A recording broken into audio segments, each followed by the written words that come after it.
The world is full of wonders. Magic is waiting in small moments. And monsters might be watching, just out of sight. But if you're looking to find them, Adventure is waiting to happen. You never know who you'll meet along the way. We are the Storyteller Squad.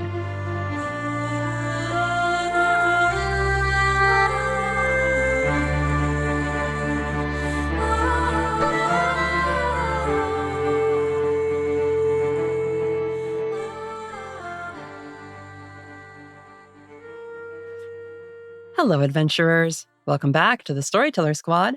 Thanks for joining us for more Monster of the Week. Before we begin, let's check in with our heroes. Ask not what the Eastie Agency can do for you. Ask what you can do for the Eastie Agency. This is Damien Edgecrest. Oh, it hurts. Are we getting to the part where we get to burst through the doors and shout, "I object"? Or is that weddings? Either way, I'm Raven Eugenia. Cute. Curiouser and curiouser. To think I thought I'd see everything in the Havens. I'm Amity Starnbrook. Yes. Good. Thank you. So, admittedly, this is not looking like it's going well. I understand that. But if you think I'm about to beg and plead, then clearly you've forgotten. I'm Hugo Rashad. Ooh. King. Mm-hmm. Ladies and gentlemen, folk of the court, let's rest this case. I'm Lonnie Whitaker. Ooh. Will you walk a little faster, said a whiting to a snail. There's a porpoise right behind us, and he's treading on my tail. See how easily the lobsters and the turtles all advance? They're waiting on the shingle. Will you come and join the dance? Hi everyone, it's me, Jabberwock. Let's have an adventure, yeah? I hate you. If you hear this audio, that means we have survived DMCAs from the Beatles estate. You can't copyright an accent. This is true. They might. I don't think Paul gives a fuck. Last time, Amity, Raven, and Damien traversed the Havens in search of rare and powerful magical ingredients, hoping to gather enough components to retrieve Hugo's lost memories with some very big magic. Adapting to the whimsy and strangeness of the Haven's magical landscapes and residents, they wound up crossing paths with a pack of rabbit spirits and met Windy's extended family. However, they were confronted by two of the royal beasts, the terrible Jub bird and the wicked Bandersnatch, and fled with the help of Windy's family. They reached an uncharacteristically desolate area of the Havens and found themselves confronting the legendary Jabberwock. Thanks to a last-minute assist from Gilly-Doo and Blueberry, our heroes avoided fighting and sought a truth instead of a tooth from the odd poetic creature. Meanwhile, back at the Fey courts, Hugo and Whitaker worked with Dr. Kabe to call witnesses for the defense of Hugo's case. Heather Springer, Miranda Rashad, and Anya all taking the stand to speak on Hugo's character and motivations. Whitaker paid a high price for crucial memory evidence, but with it, the defense team was able to make strong arguments against the charges attempting to connect Hugo to the terrible goings-on in Seattle. With Jaron Drakir's cross-examinations completed, there remains only one witness left to call, Hugo himself. And that is where we will pick up now.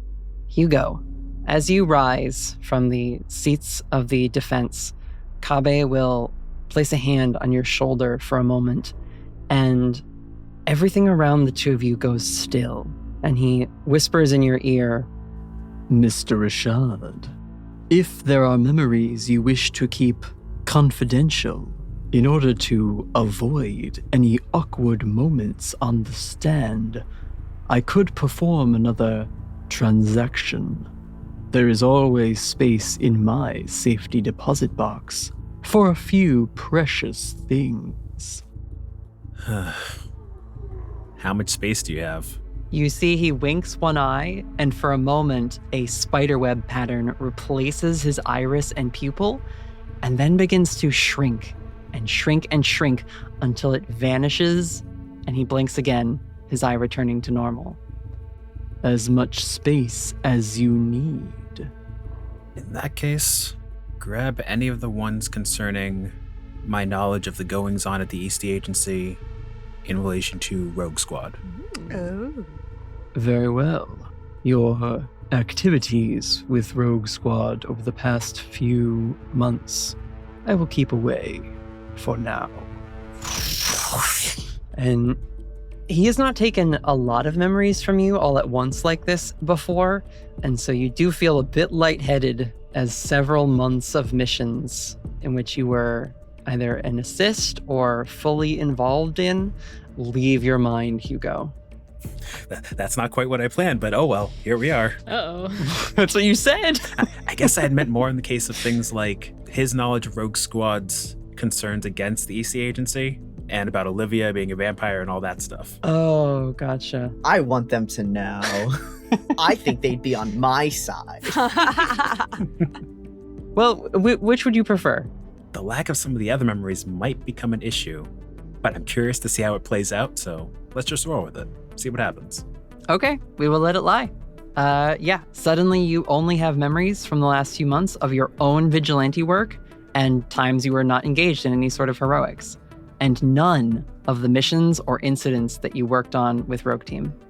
So, time speeds up again, and you walk past Kabe. This brief instant between the two of you, kept secret, it seems, from the rest of the court, and you can take the stand. Slowly and steadily, heads up, does the thing. Kabe will follow you over to the stand, Hugo, and he says, Mr. Rashad, we have seen a great deal of evidence regarding your workings amongst the Whispered organization. However, it was made clear at the start of this trial that your path into such activities was predicated on a plan enacted between yourself and the Princess of the Winter Court. Given what you now know, do you believe you would have found and participated in Whispered training had they not been so serendipitously placed in your path? Given I was a cultural anthropologist, I highly doubt it would have happened. Given that course of study, do you believe you might have discovered the existence of the folk, if not for your crossing paths with the Princess of the Summer Court? That would have been even less likely.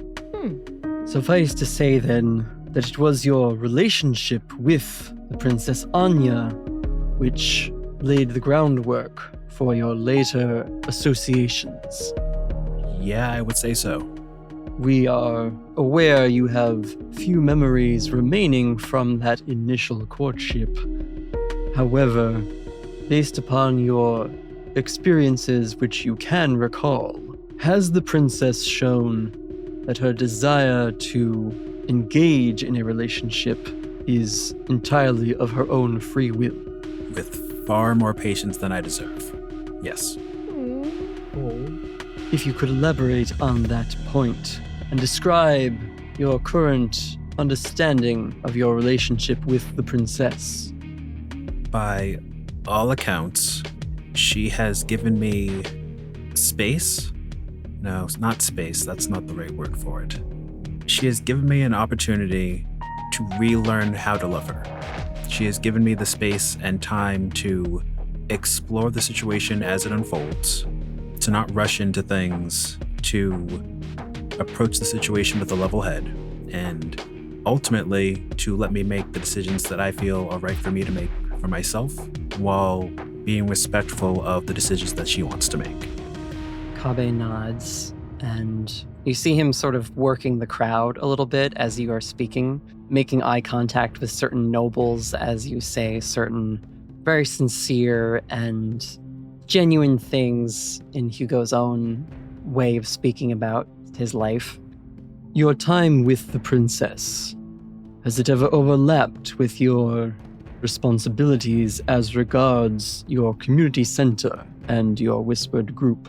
There have been times that I've had to remove myself from a situation with her to go and handle other business.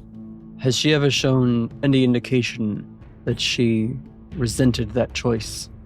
Not resent. Resent would be a strong word. Regret, possibly. Maybe just a sense of wishing it wasn't necessary. But she's never stopped me from doing anything I need to do. So, you do feel a need to attend to your duties and obligations as regards your role as a leader of the Whispered Group in Portland? In the same way that she has a responsibility to the crown and royalty and everything, I have responsibility to the community. Hell yeah. Whether that be via the Whispered, whether that be via the community center itself, whether that be via my museum work. I'm curious if you would describe yourself as a man of the people, Hugo Richard. I am not a man of the people. I am a man for the people, I guess. Oh. A man with such strong ties to community, as you put it. It would seem anathema to such aims to pursue action which might lead to suffering or prolonged conflict. Suffering and conflict are a part of life. Suffering and conflict are a part of love. The Queen speaks up and says, "Objection. Context. Pain and suffering are not a part of daily life here in Savenweald." Anya stands from her position on the tree. "Objection, Mother. They absolutely can be." Would the princess care to elaborate? The princess has already been questioned, but the king raises a hand, his silver arm, and says, We will not have outbursts from the royal family in this court. Decorum will be maintained. Proceed, defense. Kabe, who sort of tensed up and his hands and fingers sort of trembled as if they were grabbing at threads in the invisible space around him, sort of relaxes again, straightens his tie, and returns to questioning you, Hugo. Do you feel it is the nature of the Whispered to expand? If anything, from what I've seen, that's the exact opposite. And how much exposure to other Whispered groups would you say you have had? Maybe 2 or it gets complicated because everything is so separated. The group I was initially in has divided into multiple groups itself. I met a single person from another group, so I don't know if that counts. I met a set of people who were not Whispered themselves, but had access to their teachings. And have you maintained contact with all of these groups? I've tried to where I could. To what end, Hugo Richard? To make sure they know that they're not in this alone. Hardly the warmongering Mr. Richard is accused of. Can you describe the magical pursuits you and your associates engage with? Well, within my group in particular, the majority of our pursuits have been in knowledge to help the community, but also, and this is going to sound kind of weird, I guess, ways to make sure that we ourselves do not get out of hand. We've looked into methods to keep ourselves in check. It's not a Batman kind of thing. Lonnie nods, and no one else in the court nods. Yeah, exactly. Excellent point, Hugo. That'll really clarify things for this group. Jay. Oh, Jay. She's like, I know that one. Yeah, like, we just hear Fallen like muttering, "Why don't you object? Who is this Batman he speaks of?" And Jay just says, I know of him. Be quiet. I know of this man. He is the knight. The only thing you have in common is vengeance. He is a human fighter for justice. You would not understand. Ooh, I could cut in here, actually, since we're talking about keeping other Whispered in check. "Sure." Hugo, we've proven that you were sent to Seattle via Drake Fowler's manipulation of Mrs. Richard. But I'd like to hear more about what happened in that city, from your perspective. Who did you first meet when you arrived in Seattle? Initially, I first met up with the Hernandez sisters, and then eventually with Carla, their mom. And because you were there, in theory, to help Mrs. Hernandez and her daughters, what help did you provide? beyond doing some help in their soup kitchen, I also assisted them in attempting to locate and neutralize the source/distribution agents of illicit product that have been causing some issues in their area. And we heard from Mr. Springleaf, but could you remind the court what specific sort of product this was? Specifically, they were an unstable version of a Philosopher's Stone, used for boosting magic and such. They're fragile, volatile Philosopher crystals, if anything. Suffice to say, it was a very bad combination. Now, Mr. Rashad, we also heard from Mr. Springleaf that Declan Stone was a key player in the production of these crystals in Seattle. Yes. Had you ever met with him before this trip to Seattle? No. When were you first made aware of his involvement in the creation of the stones? Actually, specifically from Mr. Springleaf. He shared a vision with me. I still had no idea who was behind the crystal trade until then. Can you explain the role you played in the dismantling of the crystal operation in Seattle? The members of the local Whispered group and I fought several of the Leshy distributors, and Mr. Springleaf and I wound up clashing. But once I learned about Mr. Stone's base of operations, I confronted him. Objection. Vague and unspecific. The Queen calls out, Sustained. You have not provided evidence sufficient for us to know the accused interactions with this Declan Stone were in opposition to his efforts. We cannot simply take Mr. Rashad at his word at his own trial. Okay.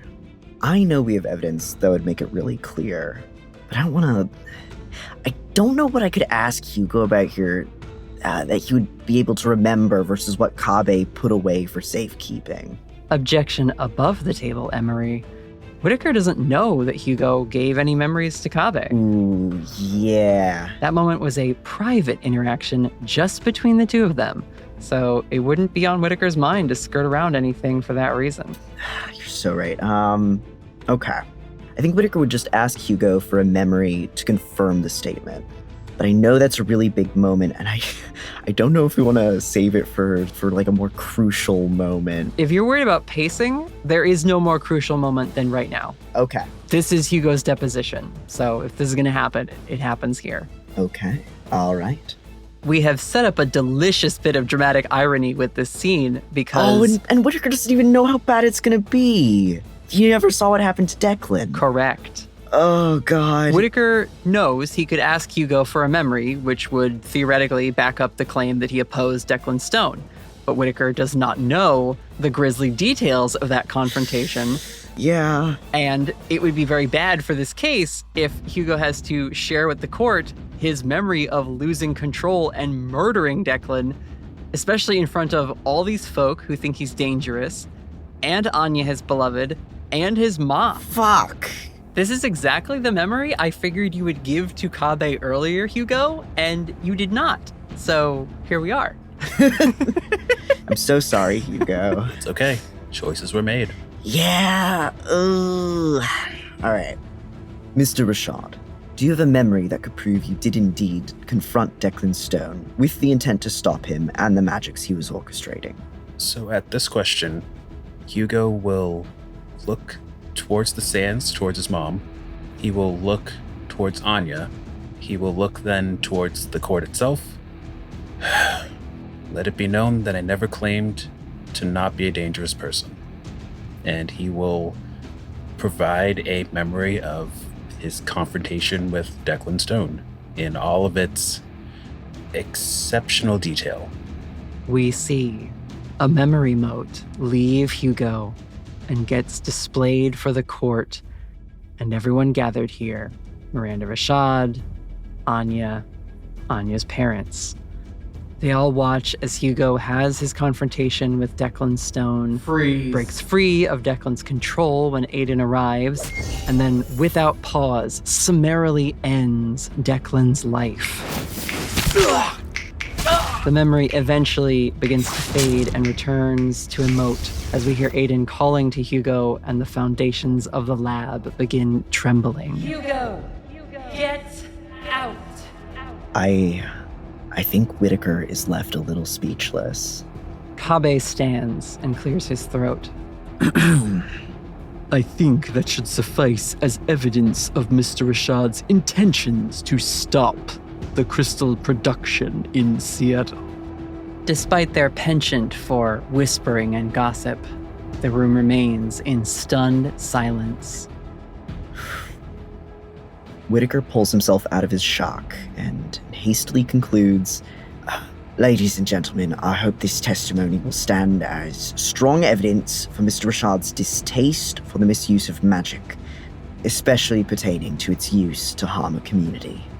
Kabe checks his watch yet again and steps from behind the defense's seat with hands clasped behind his back and indicates for you to trade with him, Whitaker. Yeah, Whitaker sits down. He feels awful. He is worried that might have just cost them the case. Hey, Natalie. Yes. How's Anya doing right now? Ooh. Anya she looks worried, but if the two of you make eye contact in this lull, she does not look scared of you, Hugo. She just looks scared for you. And we will cut away.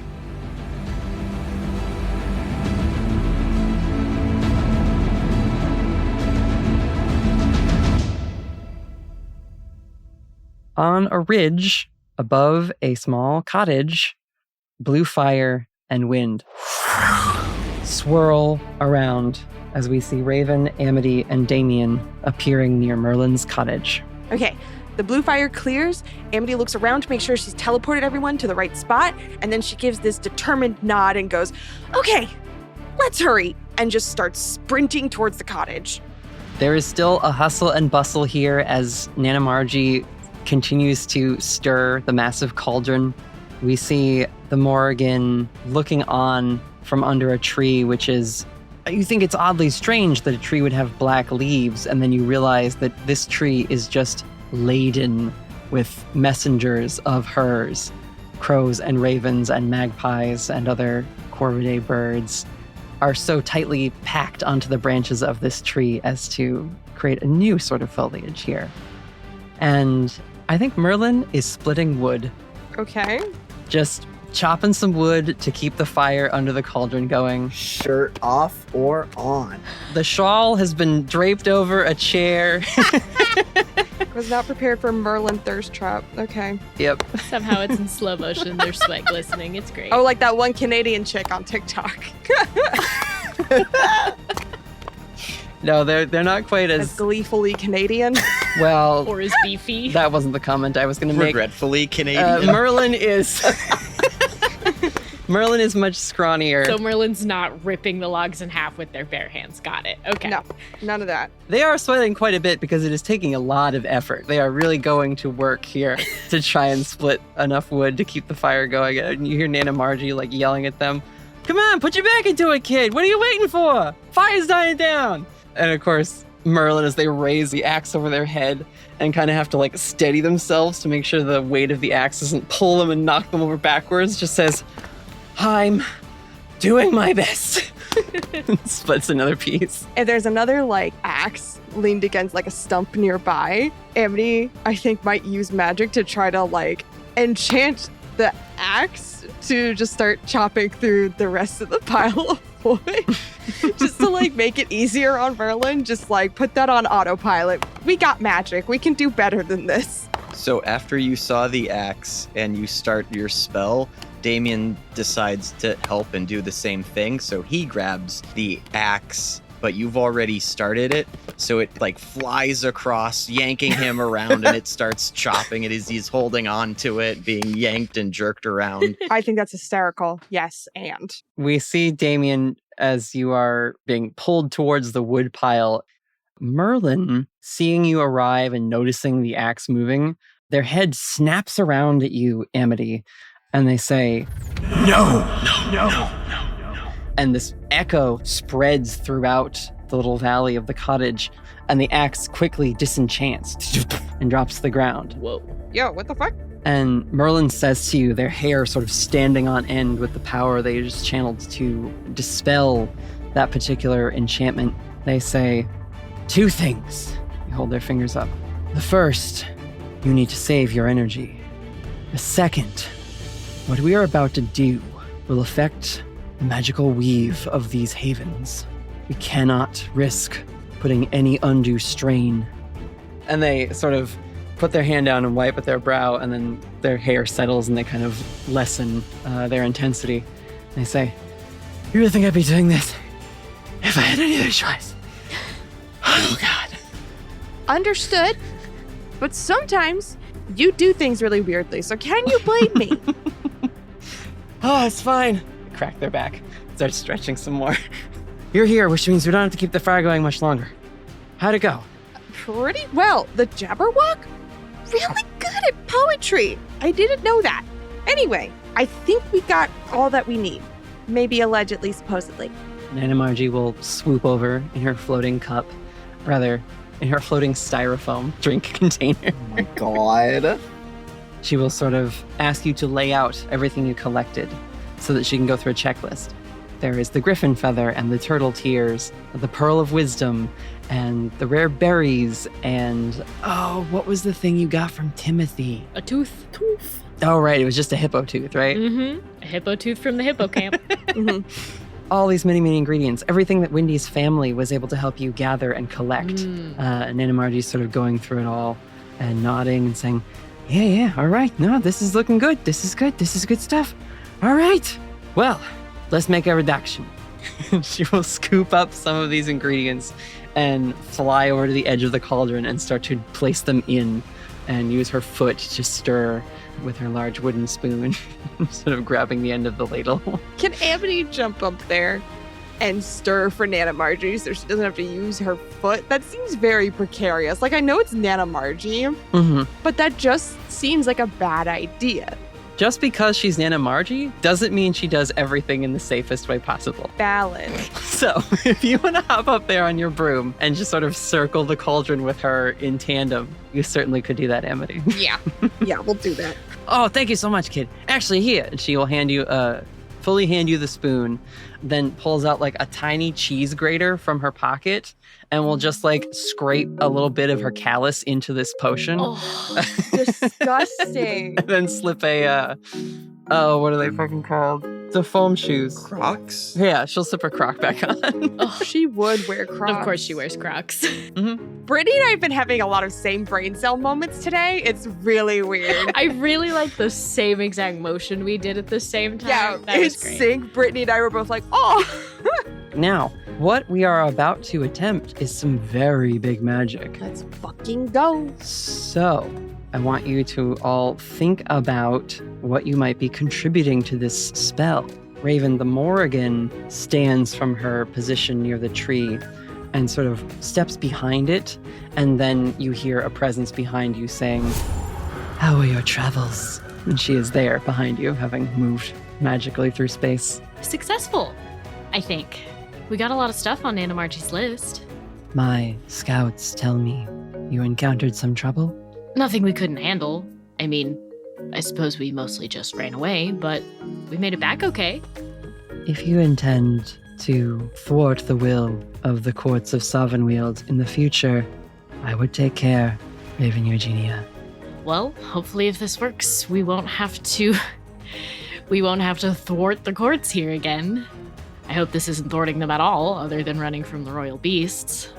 Merlin will look back over their shoulder as they come down, split another log, and just call to you, Raven, and they say, "Morgan worries. It's more fun than they make it out to be." Can Raven offer to take the axe from Merlin and like give them a break and start splitting some wood? Sure. Oh, thank God. Thank you so much. Oh, they just kind of fully T-pose in the grass. She'll start chopping to keep the supply up. Damien, Yeah. what are you up to? Well, Damien was chopping wood, which was easier once the hatchet stopped flying around. Okay. I think as you two take on the role of keeping the fire going, Morgan and Merlin will eventually walk over to the cauldron and speak with Margie and Amity as you all approach this spell. Merlin says to you, Amity, "So, this was kind of your idea. What do we think?" Natalie, above the table, what do they mean by what do you think? I am in character asking you to start to describe how this spell is going to work and what you would like to try and achieve magically with all the stuff you gathered. Got it. It is time to discuss spellcraft and magic theory. I might have an idea to get us started if you can't think of anything, but I want Amity to start off if you've got something. I think I got something. I just needed to take a beat. I think Amity has taken a break from stirring, so Nana Margie is taking control of that, and Merlin asks her, so what do you think? And she's watching the ingredients get added to the pot one by one. She thinks for a moment, and she goes, we only had this idea because we noticed a change when I was reminiscing. I think maybe if we each focus on a really fond memory, that might be the key? Maybe not even our fondest memory, but our truest memory. Does that sound weird? She looks to Merlin, of all people, for validation. Merlin is gripping the sides of their face and running fingers through their hair like they are trying to squeeze inspiration out of their own brain. Harmonics amongst the memory fragments in line with what we're seeking, which is an objective truth. I think that could work. I'm still not used to you talking to me like that. It's really weird. I'm so sorry. They release their face and just stand arms fully T-posed out and just say as calmly as they can, student of mine, we are on the boundaries of existent magic. If I struggle, it is only because you are surpassing me. Well, I did tell Hugo I would take up this teaching job, so dope. Cute. Sorry, that feels like the only appropriate response. No, that's beautiful. I love that. I think Nana Margie dips a pinky into the concoction and sort of, oh, she's almost ready. Okay, if this is what we're going with, everybody get in position. Let's kick it off. Yeah, and as they circle up, Amity will call over Damien and Raven and make sure that they're included in this. Mm-hmm. They all gather up, and Amity goes, I want each of you to concentrate on your truest memory. Just live in it for a second. Reminisce in it for a little bit. And hopefully we can use that as a focus to bring the truth back to Hugo. And I'm kind of curious to know. I'm curious to know what Raven and Damien's memories are. Yeah, I like this a lot. I'm curious to know what Amity's is. We'll get there, but I want to hear yours first. As we see you all gather in positions around this cauldron, a light begins to bubble up from the liquid here as the final, most rare ingredients are added into this potion. And in fact, I think before we begin, Nana Margie taps a couple times around the base of the cauldron. There's these ringing tones that just sort of hang in the air here and echo and reverberate. And she says, the anchor. What do we got, kid? What'd you find? Oh, The ring. yeah, we have Anya's ring. Nana Margie picks it up, looks it over, squints her eye through the hole in the opening, sort of turns it in two fingers, says, oh yeah, this is some potent stuff. And she flips it like a coin, and the ring flies above the cauldron and then suddenly stops and floats above the bubbling concoction and just starts to slowly rotate in space. And Nana Margie says, all right, now or never. So, whose memory would we like to describe first? Durs, do you have one or do you want me to go? I can do one of the other witches here first if we want. Yeah. That'd be cool. Yeah, let's do that, and we'll end with Amity. Sure.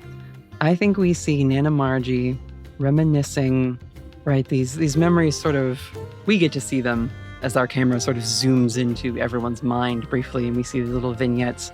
And we see a young girl with swinging pigtail braids and red bows tied at the ends of them, and a knit shawl carrying a wicker basket and plucking berries. It's a summer day. There are little dragonflies and colorful small butterflies sort of flitting about. seems like maybe it's a farm or an orchard. We hear, "Wah!" The girl turns and she sees a little fluffy duckling who seems to be unsure of where maybe its siblings and mother duck went. And the girl crouches down. She's got a couple of these berries in her hand and she holds them out to the duck. And the duck, this little duckling, sort of notices, looks at the girl, and then will waddle over and picks up one of the berries in its bill and chomps it and swallows it down. And the girl says, I think you're mine now. We are out of that memory. Was that baby Blueberry? Yes, it was. That was when Blueberry and Nana Margie became a witch and her companion. When Nana Margie decided, you're mine now. So cute. What a mood. So cute. All right, who's next? Can I make a suggestion for this scene? I think like the camera zooms in on each character and you go into their head and you see this memory, but then when you come back out, parts of the memory are like floating around us. Oh, that's so cute. I love that. There's such powerful magic here happening. It's gonna bleed out and we're gonna see little bits of it. Thank you, Brittany. That's amazing. Yes. As we zoom out and behind Nana Margie, those little fragments, little sand flecks of magic and memory from the atmosphere here in the Havens have coalesced, and we see just the outline beginning to form of this small girl crouching with a hand of blueberries extended out to a tiny duckling. Nice. We pan the camera over to whoever is next to Nana Margie. I can go next. It could be Raven. Yeah, sure. Raven's memory is, I think it was fairly recently. So this was definitely kind of early fall, end of summer.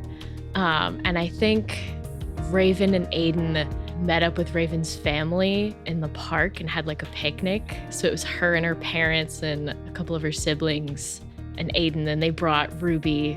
They had Wendy there. And I think it was just one of those like absolutely gorgeous days where you just kind of keep stopping and taking it in. And it's like, the memory's recent, but it was also so vivid that it's really stuck with her, of just like the kids running around and playing, and Ruby and Wendy like playfully chasing each other around the picnic blanket, and like beautiful weather, and some leaves are just starting to change and blow around, and just absolute perfect bliss memory. Yeah, I think if you'll allow me to contribute a little bit. Absolutely. You see your dad, he's like carrying this massive cooler, right? It's some special dessert that like he and your mom worked on, and it required its own cooler, and it's like got a bunch of ice in it, so it's really heavy. And I think you see as Aiden like gets up from whatever she was doing and like runs over to like help him. And it's sort of like he does the thing where he's like, no, I got it. Don't worry about it. And she's like, really, Tony, it'd be fine. Let me help. And she's like, no, I got it. And like your mom like shouting, being like, let her carry it, Tony. Like, she's got it. Right. And I think it gets to the point where like, you know, he's moving along and kind of stumbles, right? And this whole cooler of dessert just kind of goes flying forward and spill onto the ground. The ice goes everywhere. Whatever like trifle pudding thing they made is sort of like half in, half out of the thing. And there's this moment where everyone is just silent, looking at the spilled mess. Even Wendy and Ruby slow to a stop and are still. And Tony just smacks a hand on his forehead and goes, God, smite me. Not really, though. Oh my God. Aiden just starts laughing. She like doubles over laughing. Oh, swearing has gotten so creative in the Eugenia household since their daughter started dating the first lady. Oh man. And like your mom runs over. She's like, we can save it. And she's like like getting it together and everything. Yeah. It cuts to them eating it all together. It's completely mangled, but it's still delicious. This is literally one of Raven's happiest recent memories because she feels like this was the moment her family really embraced Aiden as part of their family and just finally got over feeling weird about her being an angel. Oh, yeah. So we end on this little vignette of your family gathered together here. And if we zoom out of Raven's mind, we can see this scene of you and Aiden and the Eugenias outlined in the shining motes of memory as they gather near you. Aww. And I think we see a spectral Ruby and Windy running around the cauldron, chasing and playing with each other. Yeah.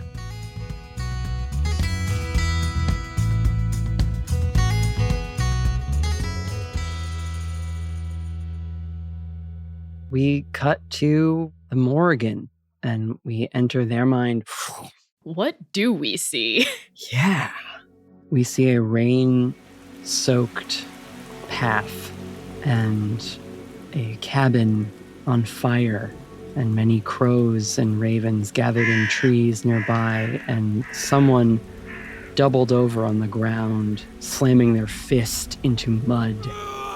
And the ravens leave their perches and all fly towards this person and gather just behind them and coalesce the flapping of wings into the Morrigan's full silhouette.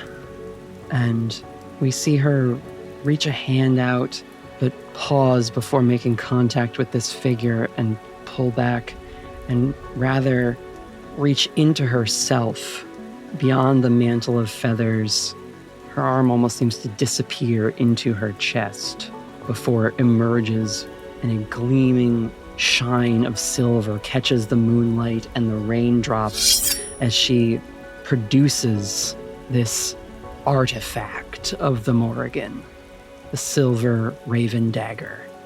And this she throws down at her feet, and as soon as it impacts with the earth, her form scatters again into the many, many birds.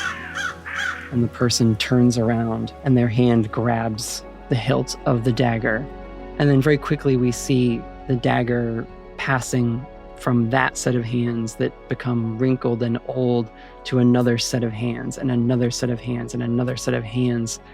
The lineage of the dagger as it passes through time and different wielders.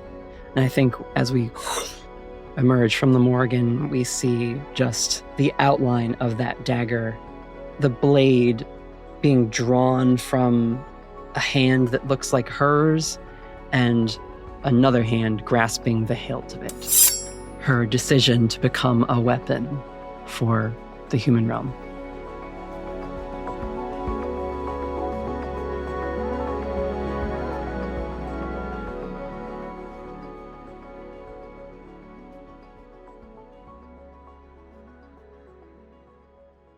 Damien, I think you're next. Excellent. Emery, can I get a voice line from you for this memory? Yes, absolutely. The setting is Whitaker has just gotten home after the longest day of work, and it was made even longer by the fact that Damien had you go get cleaning supplies because he called you and said there was this big mess at the house and we ran out of the bleach, so we're going to need more bleach, we're going to need more Windex, we're going to need more paper towels, the mop is broken. So just come home and that is your headspace with arms full of stuff. Oh god, so Whitaker thinks you've killed someone. Fair. Fearing the worst, Whitaker opens the door to his apartment. What's the scene? Surprise! Surprise! Happy birthday, Whitaker! Oh, you gotta be fucking kidding me. And then you see there's a surprise party. There's a ton of agents. There's a ton of candles on the cake. There's balloons hung up. There's banners. Aww. Your apartment is a mess, but it's the clean mess that happens when you're decorating.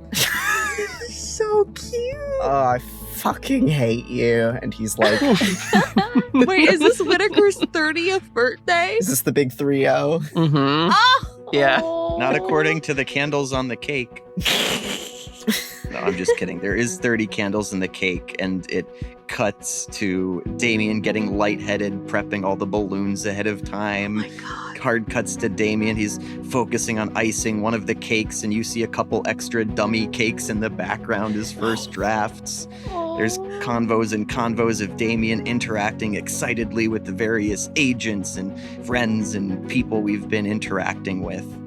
And while everyone is distracted with their own memories and whatnot, Damien, who has been wearing sunglasses the entire time in the Haven to hide his funky eyes, he'll reach a finger up behind the lens, wipe under his eye to get one of the tears of joy that he's had from having a long time in the Havens and how happy he's been, and he's going to add that tear to the pot.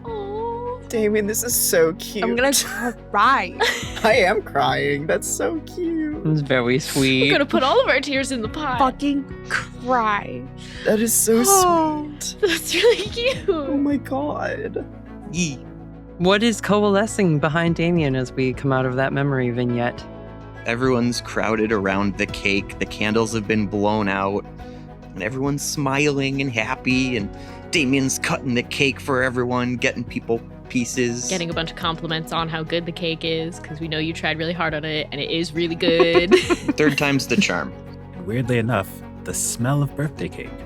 Oh, that's good. Birthday cake, candles, and a little bit of bleach.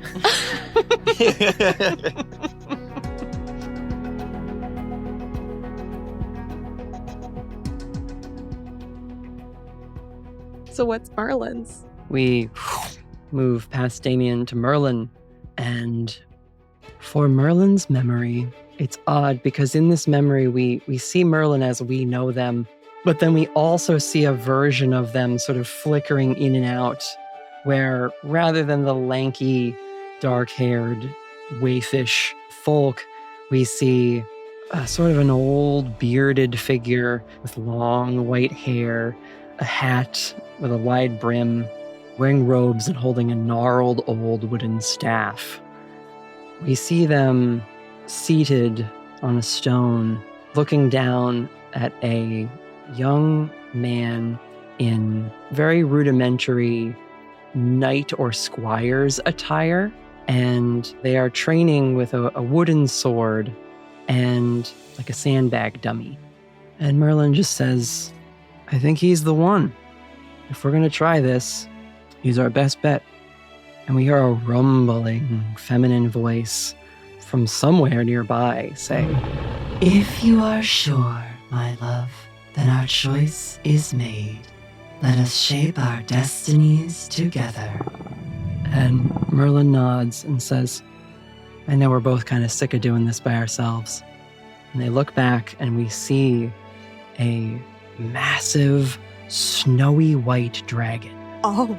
Curled up on the ledge of this mountain, her wings folded over, almost giving her the look of glacial ice against the mountain's edge if you were not looking for her. Merlin nods, stands up, cracks their hands. All right, places. I'll see you at the lake, Valhalla.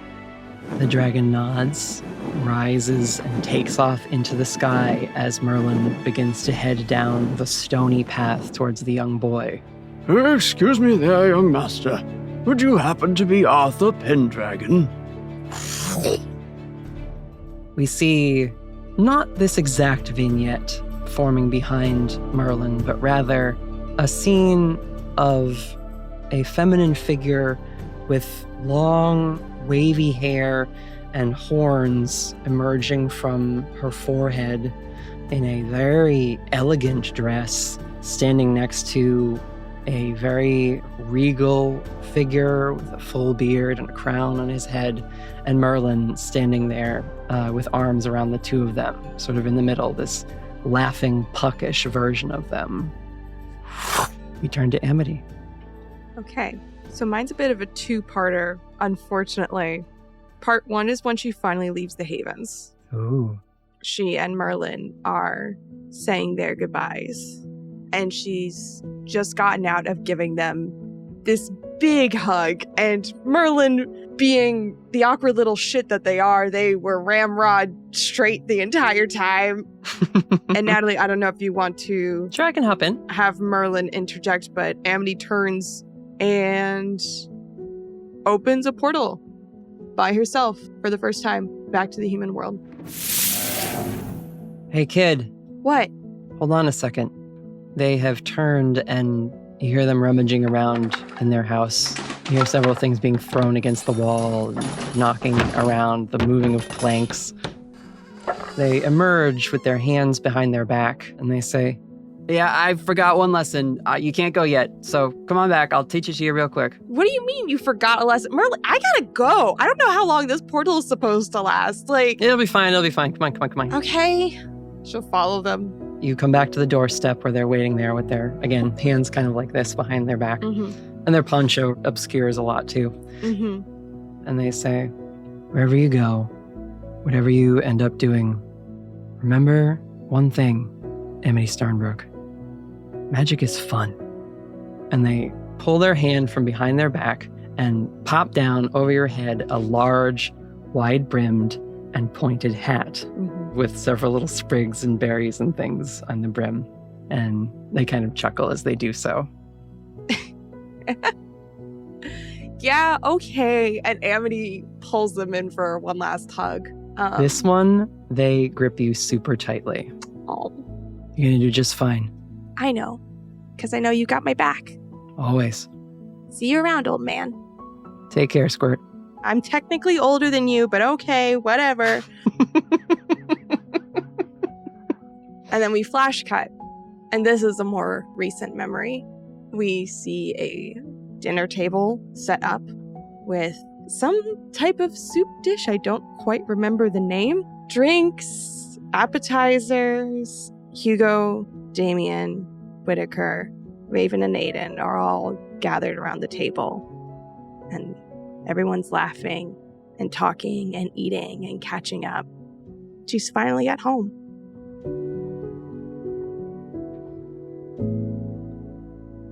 We see two memories above Amity. You at the table with your family from the human realm. And then you standing outside the doorstep of Merlin's cottage with Merlin and Nana Margie and the Morrigan and Gilly and Blueberry and Mira, your family from this world. Mm-hmm. And in these two outlines of Amity, we see curly orange hair, then straight blonde hair, then back to the curls, and then straight again, trading back and forth between the two Amitys faster and faster, almost too fast for the particles of memory to keep up with, resulting in both outlines of Amity merging into one, standing in the middle, framed between both scenes. All these particles, as they gather and form these memories around the cauldron above our casters, small flecks of them, once the images are more solid and well-defined, begin to be drawn to the center, to the ring. Little pieces. Raven and Amity and Damien, I'd like you to roll sharp right now. Sharp. Okay. We'll see how that goes for me. Of all the stats to choose from. No, I'm just kidding. I got a 11. Okay. Raven got a 10. 6. I feel like I should spend a luck point. This feels like a moment to spend a luck point. Maybe. I'm not going to chance of spending the fucking luck point. A 12 then for Amity as well. Friendly reminder, whenever you spend a luck point, the keeper will bring your fate into play. Have fun with that. Don't laugh like that. As you all watch these little flecks, there are the briefest moments where the tiny fleck will catch the light here, and it's almost like you get a full view of a scene of Hugo somewhere. It's so quick, it's hard to make out the surroundings, but you see Hugo there. And then the flash is gone, and it's like an after image as if you'd stared at a bright light in your vision. And you sort of blink, blink, blink, and it's fading quickly.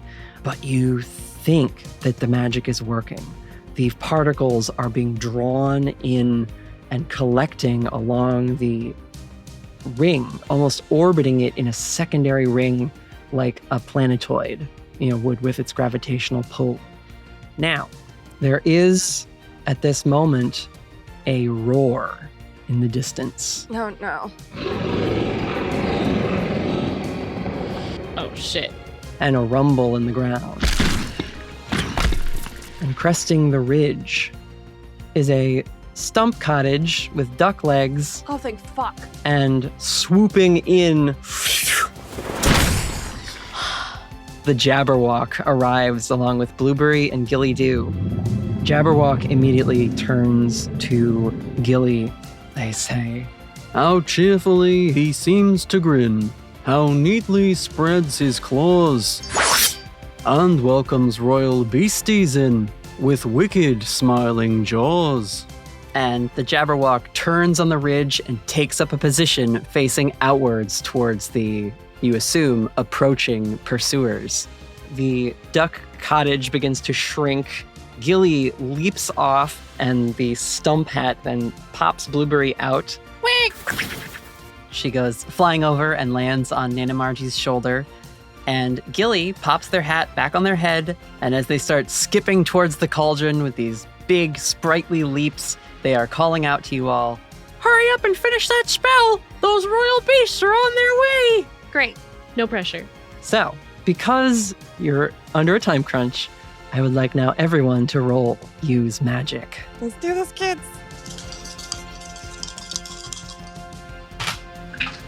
I got another 10. 7. Okay.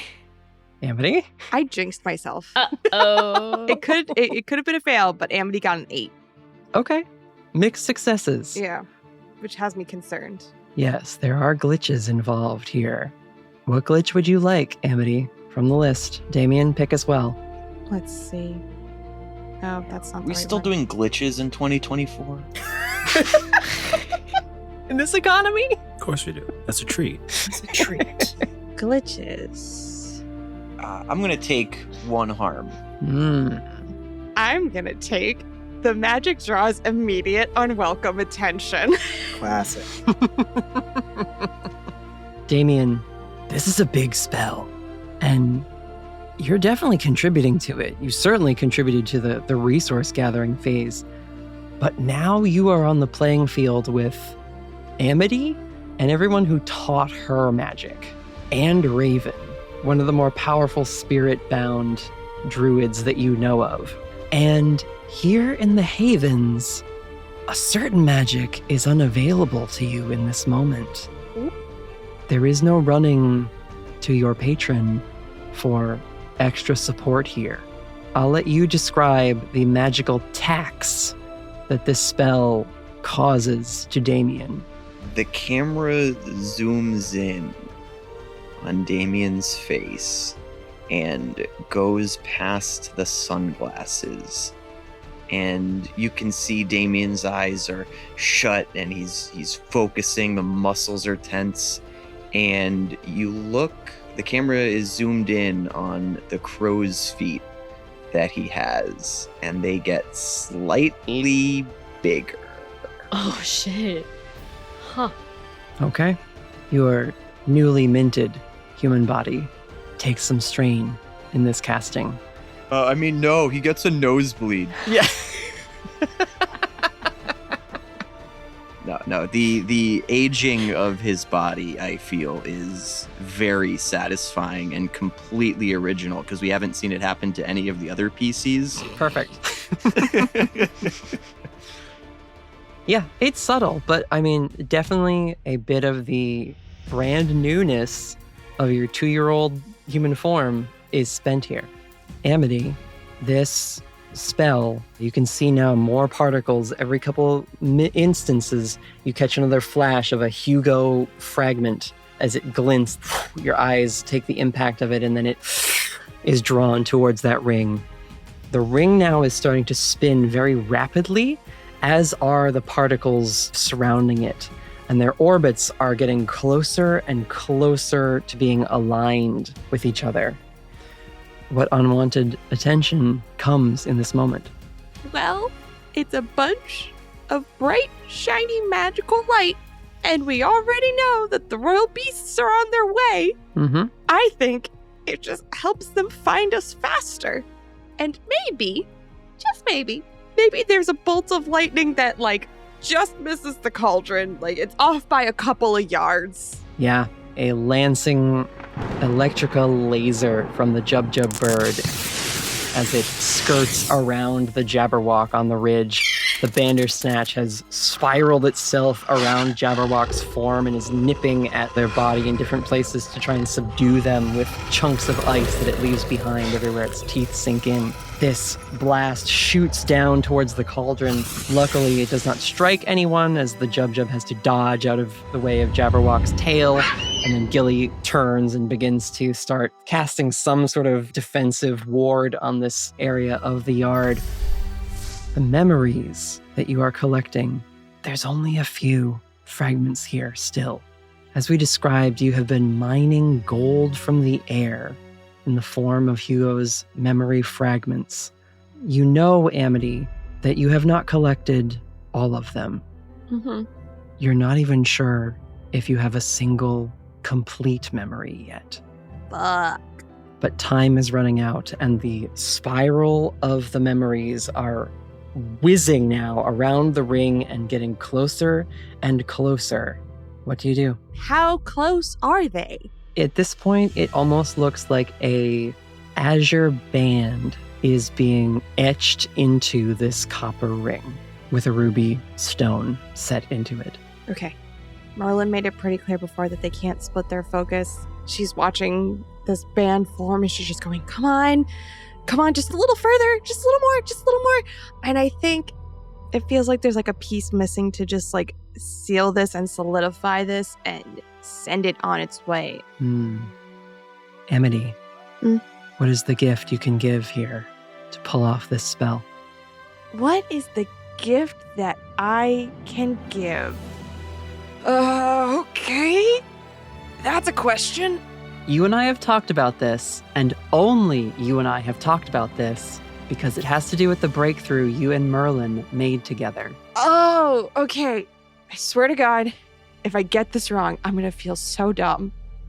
Amity, watching this light swirl around and around and around, some sort of semi-instinctive reaction happens in her, and she brings both of her hands to clasp over her chest, and we don't quite see it at first until she starts to unfold her hands, but there is a little glowing piece of spark. And she holds it out over the pot and drops it so that it lands right on the ring. Raven and Damien, you see as Amity begins to rise in the air. Her orange hair spreads like gravity is now untethered from her. Her little witch hat flips off and topples to the ground. Her skirts flutter in the air, her little knit shawl, the tassels of it dancing wildly on an invisible current of energy. And a small, glowing speck emerges from their chest in their hands cupped and is sent towards the ring. In the background, we see the Jabberwock fighting with Bandersnatch. We see Gilly, ward for ward, blocking Jub blasts from targeting everyone in the circle. Every other caster here is starting to feel the strain of this impossible spell you are working to weave together. You can feel space straining to contain what is being done.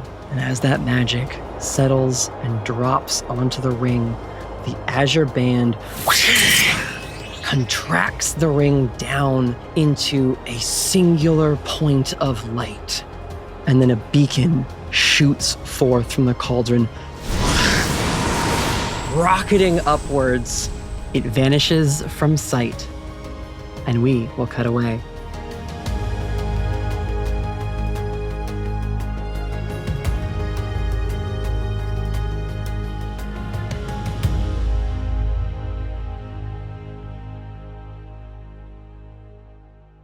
So, about that ritual. Kind of wild, right? It's time for a quick break, so stick around, adventurers, while I dive into this mid-reel. For our Pacific Northwest listeners, get hyped because the squad is going to Emerald City Comic-Con. That's right. PAX West wasn't enough. We crave more of those good Seattle vibes. So if you happen to be going, scurry on over to booth 10520.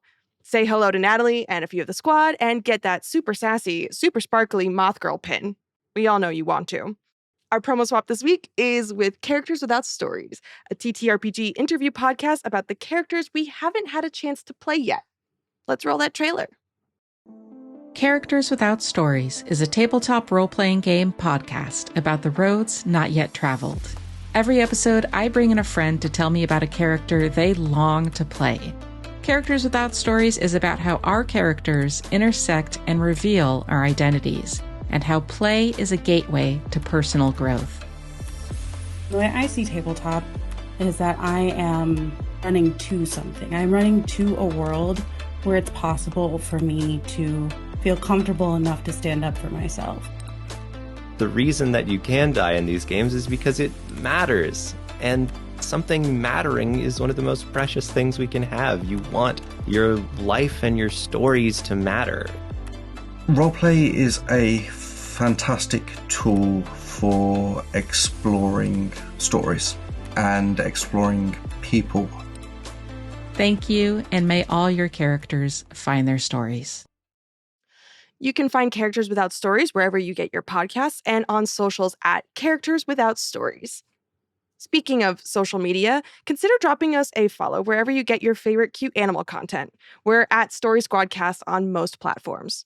Also, while we're on the topic of socials, apologies in advance to those of you who get jump scared by sudden change, but you'll be seeing a new look for our episode announcements coming up soon. It's hopefully going to free up some time for me to get back to making fun clips of our show for you to spam your friends with, because as we all know, word of mouth is one of the best ways to get more friends to join in on the adventure. And if more friends join in on the adventure, then maybe they'll join our magnificent Discord and affectionately scream at Natalie with us, right? One can only dream. I also want to take a second to give a big thank you to the folks who continue to subscribe to our Patreon. Every dollar you decide to spoil us with really does go a long way. Hopefully, you're all enjoying our Talkback series, Good Morning Autumn Falls. And we're also cooking up some new bonus goodies in the TSS Patreon kitchen for you. So thanks again for sticking with us. On a final note, after today's episode, we will be going on a publishing break. I know, I'm gonna miss you guys so much too, but I promise you it's for the best, okay? It's gonna be fine. It's gonna be chill. It's gonna be great, because here's the thing, okay? We need to give Natalie some time to put some finishing touches on a very exciting, very beloved mini-series that we love having here at the Storyteller Squad. It's, drumroll please, Expanded Universe Series 3! It's back. It's better than ever. We're going to have our favorite angel going on a solo side quest to track down, well, that's spoilers. But what I can tell you is that all of March, we will be having a whole plethora of guests across the TTRPG space swooping in to help Aiden save the day. Tune in weekly for those episode live listens in our Discord and hear what sort of madness they'll be getting up to. That's all I got for you for now. I'm super excited to listen to Expanded Universe Series 3 with you all. But for now, let's get you back into the episode. Bye-bye!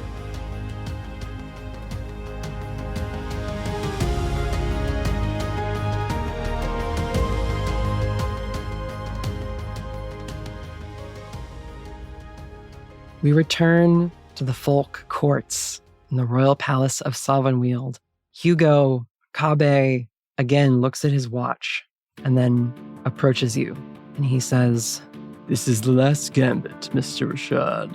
And I think you might even just hear that in your mind. His lips don't move. Fucking freaky. God. And he says, "The defense has addressed the charges levied against Mr. Rashad, and now the court has heard his own accounts regarding the situations that gave rise to them. But this case truly comes down to a final and most important of questions. Hugo Rashad, what do you feel towards Anya, Princess of the Summer Court?" There's a prompting for something, but I don't know what the prompting is for. Tell her you love her! Do it! "Say the words!"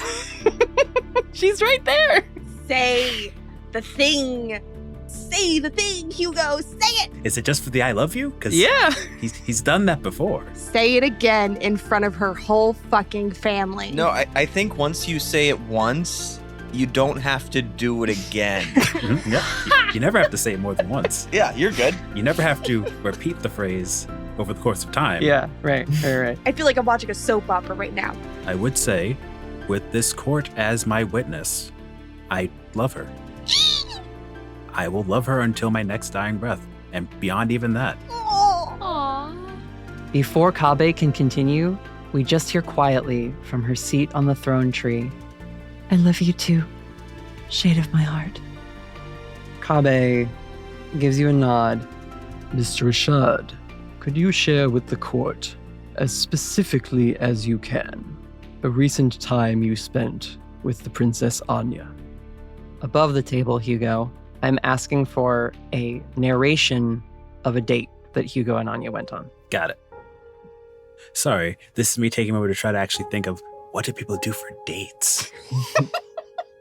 You're fine. You're doing so good. I think I got one. Okay. Hell yeah.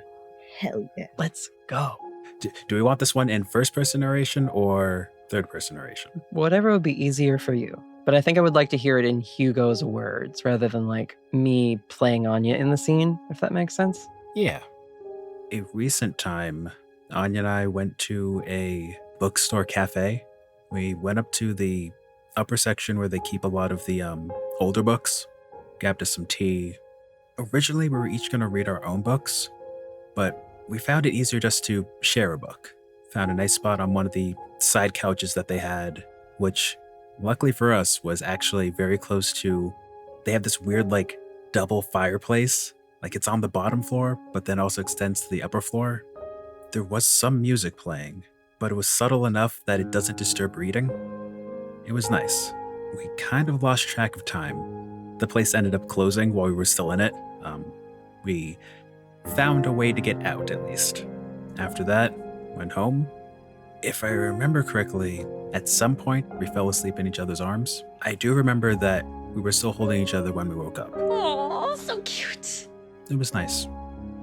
We see as you look up from pulling this memory to the forefront of your mind, Hugo, Kabe has already taken it upon himself to be displaying what you are describing as the memory directly is being translated. And we see the scene of you and Anya sitting in this nook near a fireplace, sharing a book together. Kabe says, Your Majesties, noble folk gathered here today, what you see before you is truly a memory belonging to Hugo Rashad. However, it is not the memory he just described. And Kabe pulls a hand from a pocket where a copper ring with an azure band around it is glowing. And he then reaches for you, Hugo, and draws a memory out of your mind and throws it up and projects it side by side. And it is a near mirror copy. Oh. The more recent memory taken from your mind, Hugo, you can see your tattoos on your arms. But sharp-eyed observers looking at the first memory that was displayed see that you are not a member of the Whispered yet. The setting is a slightly different cafe, the book a slightly different book, but the position and the nature of this outing are nearly identical. And Kabe moves on and says, This memory was provided by members of the defense, and throws a hand, and the doors at the back of the court swing open, and we see Amity, Raven, Damien, and Amity's teachers gathered there, looking a bit bedraggled, like they had to rush here and maybe Trying to hide how out of breath we are. Yeah, had some rough interactions prior to this. As they say often, and we have been reminded of so much, time is weird in the Havens. Kabe continues and says, The memory here is one of Hugo Rashad's. but it is one of the memories he sacrificed with the Princess Bridget's deal. Gasps ring out amongst the crowd. Oh my! It can't be! That can't be done! It's impossible! All the folk are freaking out right now. This is magic that's never happened before. The king has his hands sort of rested below his chin, and he is intently glancing between the two memories. The queen, in the meantime, is sort of wringing her hands and just sort of biting her lower lip. I think it is clear to anyone versed in the nature of true love that these two share this special bond. And many of the folk who've been sort of aghast and beside themselves with shock begin to compose themselves and glance between the two, and a murmur of consent begins to travel throughout the courtroom. Anya, who is now standing at the base of the throne tree, her hands clasped together and tears welling at the sides of her eyes, is also taking in the two memories as they play out in near sync with each other, and just keeps whispering over and over, I knew it. I knew it.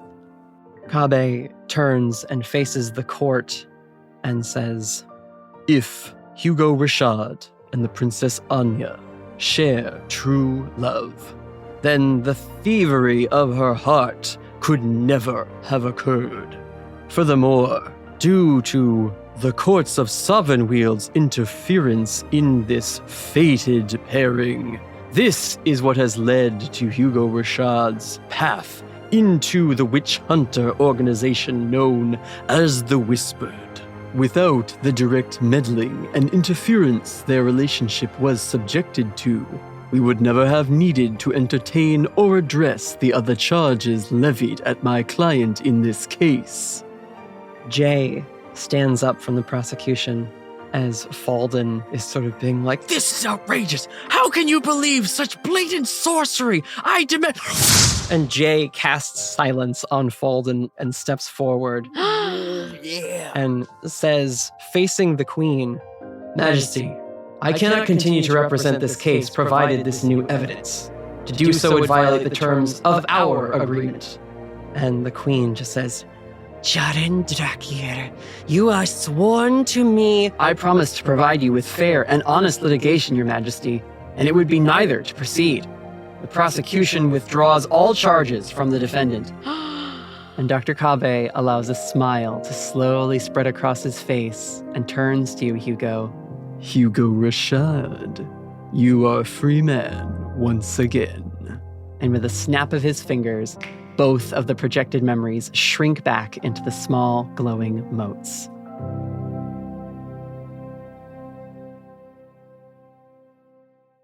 One mote drifts towards you, Hugo. The other drifts towards Anya as the ring, which she plucks from the air and clutches over her heart. The king stands, long training cloak of spring flowers and vines and new leaf blooming. And he says, In the matter of Hugo Rashad versus the Sovereignwield courts, on a technicality of true love, this case is adjourned. And his silver hand slams into the back of the tree with a loud and petals scatter down and throughout the crowd gathered here. Hugo, you are no longer on trial. Wow! That's a relief. And I think we hear tap, tap, tap, tap, tap, and Anya just leaps from a few steps leading up to the tree down to you and throws her arms around your neck. Oh. Amity has no chill right now. She's like hooting and hollering. Oh yeah, we're all still in the back of the court jumping up and down and cheering. Mhm. Everybody's hugging each other. Just no chill. And he does give her the tightest hug possible. However, he will then turn towards the king and queen. Your Majesties, while I did not steal Anya's heart, it would be incorrect to say that I did not bewitch her, much in the same way that she bewitched me. As far as I understand, love when done proper is two people bewitched with each other. Hopefully, I can garner some element of your approval. Anya stands beside you and clasps your hand tightly in hers. and just sort of looks up to her mother and father. And I think the king looks to the queen, who is sitting very still, her eyes closed, and her hands folded, though less tense. King Nuada says, "Let transgressions live in the past, my darling." And the queen takes a deep breath, and when she opens her eyes, they are somewhat tearful at the corners. And she will stand and descends on the long train of her autumnal dress, take a few steps towards you and Anya, and she says, "It is perhaps the failing of every queen, and at least every mother, to at some point get something wrong which her daughter gets correct. You need not ask for our approval, Hugo Rashad. Fate demands it of all here gathered to witness this. But I can bestow you with a gift." She will reach out her hands towards you and Anya. And he will, assuming one hand is in Anya's hand, move both hands forward. She will take one of yours and Anya's hands in each of hers and gives them a gentle squeeze. Her hands are a bit cold. You gather that's probably just her disposition. And she says, "You need not my approval, but to both of you, I extend my most sincere apology for what was taken from you, most especially your time with each other. It is such a precious thing for what you two will share." If it'll at least assuage you of some worry, I can start looking into immortality. My fucking God. The queen raises a curious eyebrow, and then a snowball whizzes between her and you and Anya and smacks you in the side of the face as Bridget stands there, sort of readying another. And she says, "This cheeky bugger, he's eager, ain't he?" And she whips another one, tags her mom in the side of the head. Oh my God. And then sort of cackles and rises into the air. I love all the fun this family gets up to! And throws a bunch of scattering snowflakes into the air before vanishing in a wisp of frost. Anya flinches and rolls her eyes a bit at Bridget's showy celebratory antics, but she will rest her head on your shoulder and say with a smile, "It finally feels like we have time to figure it all out. Together. On into forever." True. We can take our time. The king steps forward and he says, "So we should set a time to come visit and meet your parents, Mr. Rashad, as of course the engagement will move forward now." Yeah, right. Well, my mom's over there. God damn. Oh my God. We'll probably want to do something about my friend being a goat before the actual wedding and stuff too. "Oh, yes, of course. So sorry. Let's set that right." And Maeve flicks her staff towards the goat standing on the desk behind you all, and whoosh, Rhea is returned to her human form. Oh, she must be pissed. Quick question. How do you feel about plantains? We will cut away from that conversation to the rest of you as you sort of rejoin Whitaker. Actually, I want a scene of Kabe going over to his briefcase and sort of just like grabbing some papers that appear out of nowhere. And he's just like filing them and putting them away and sort of snaps the case shut. And he turns to you, Whitaker, and says, very professionally, "Pleasure working with you, Mr. Whitaker. Leaving so soon? I'm a busy man. My card, should you ever require my assistance." And he produces out of nowhere a black card with gold lettering that reads, Dr. Aranya Kabe, attorney at law. I will shake his hand before he goes. Sincerely, thank you. You and your friends weave interesting stories, Mr. Whitaker. I can't wait to see what comes next. I can. Ta-ta. He will sort of tap your shoulder, take a couple steps past you, and vanish into the crowd of folk here as they all rush forward now, curious to learn about Anya's true love. It's the height of gossip now in the court. The princess has found true love. Oh my gosh, can you believe it? A rare event, one in a millennium. I'm just happy I got Kabe's number. Gotta catch 'em all. Gotta catch 'em all. Whitaker. Wow. First it was King O, and then Dr. Aranya Kabe. Every rogue in the rogues gallery. Just one at a time.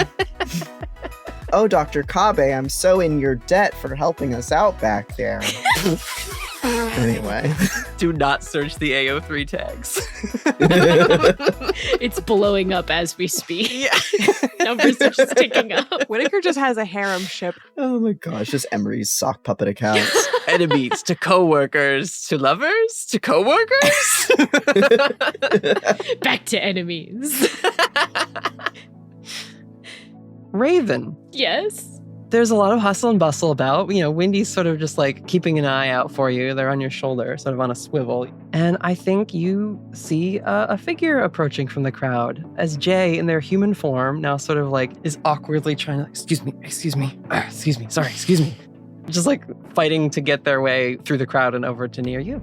She'll see that's happening and try to make her way towards him to save him a little bit of trouble. He sort of gets like popped out from between two people with very large skirts and just sort of like stumble forward like,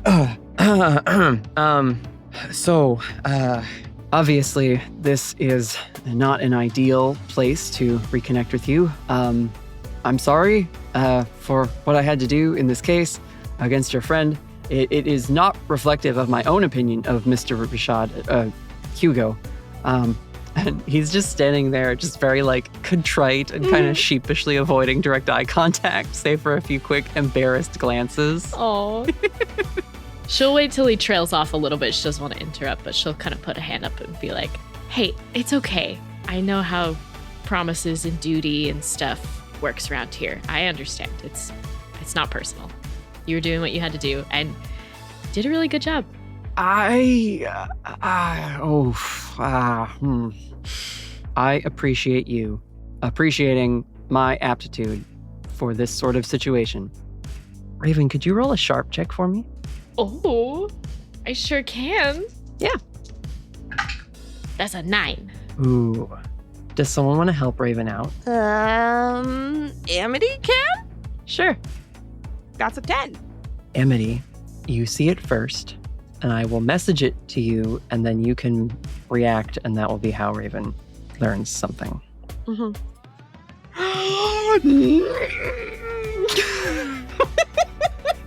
Uh-oh.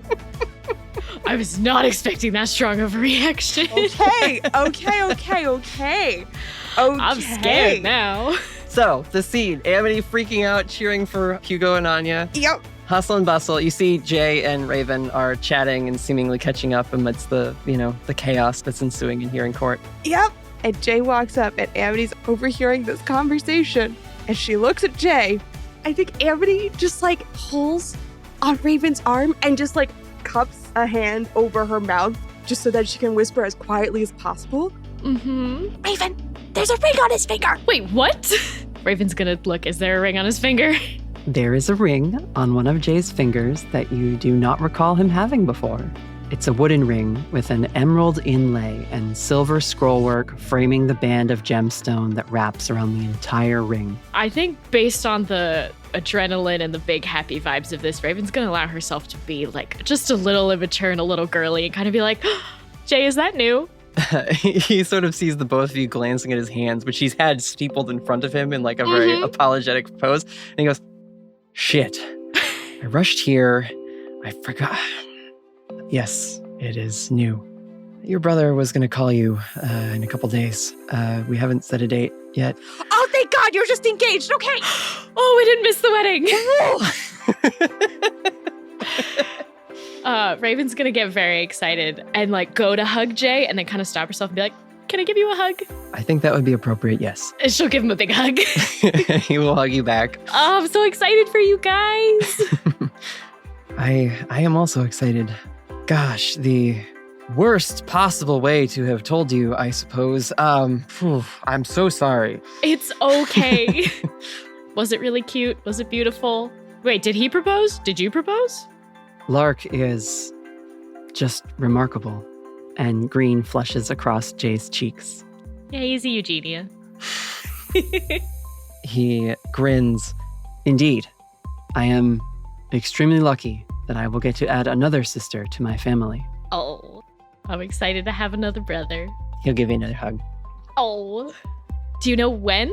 Are you planning already? It was very recent. Well, depending on how much time has passed once we return to your realm, it is possible it is several weeks past now, but it was very recently prior to my leaving to come here. Oh, that's right. That's so exciting. I'm so happy. Raven's got she's not crying, but welling up a little bit. She's so excited. Mm-hmm. Jay says, Saoirse threw a fit. You both should come over so we can plan together. Yes, we have been meaning to visit. There is much to discuss. And keep me and Aiden updated on when the wedding is going to be once you decide. We will definitely be there. We should find out how long we've been gone, though. You should probably return. Yeah, I gotta see how Aiden's doing. She left the night that I left for an emergency trip, so hopefully that's all resolved by now. I will talk to Lark, and we will make plans to see you both soon. Absolutely. Raven's gonna look to Amity. Do you think he can get us home?